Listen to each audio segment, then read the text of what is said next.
నా పేరు అంబోజు శ్రీనివాసరావు, పాయకాపురం. సుమారు సంవత్సరం క్రితం సెప్టెంబర్ 1, 2024 సంవత్సరం సెప్టెంబర్ రోజున మేము ఆ 1 తారీఖు రోజున ఎంత ఇబ్బంది పడ్డామంటే బుడవేరు వరద ముప్పుకు గురయ్యి మేము ఎంతోమంది కొన్ని వేల కుటుంబాలు రోడ్డున పడ్డాయి. కొంతమంది మరణాలు కూడా రుచి చూసాము. అయితే నా సొంతంగా అయితే నా కారు ఒకటి మునిగిపోయింది. ఇంట్లో వస్తువులు మొత్తం పోయాయి.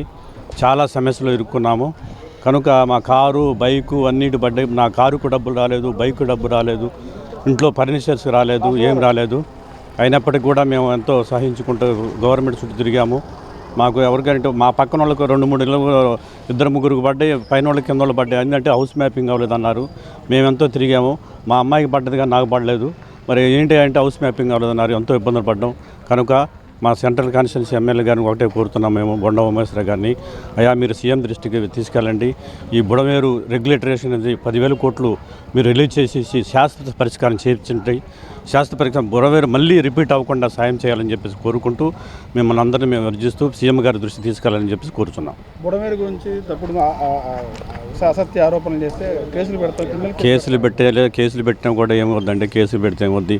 వాస్తవమే అడుగుతున్నాం. ఏంటంటే మొన్న 10 రోజుల క్రితం 2 బోట్లు తిరిగినాయి.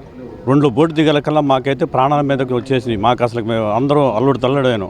తర్వాత పేపర్లో న్యూస్ వచ్చింది. కమిషనర్ గారు కూడా పంపించారు, కలెక్టర్ గారు పంపించారు మెసేజ్. ఏమని మీరేం పడవద్దు, బుడమేరు చెత్తని తీయటానికి లోపల ఉన్నటువంటి గడ్డిని తీయటానికి పంపించాము. మీరేం ఆధారపడవద్దు, మీరేం సంకోచించబకండి, మీరు భయపడబకండి అన్న తర్వాత మేము ఊపిరి పీల్చుకున్నాం.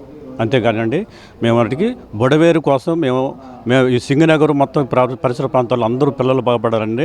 అందరూ జనం అంతా సురక్షగా ఉండాలంటే బుడవేరు శాశ్వత నివారణ కావాలి.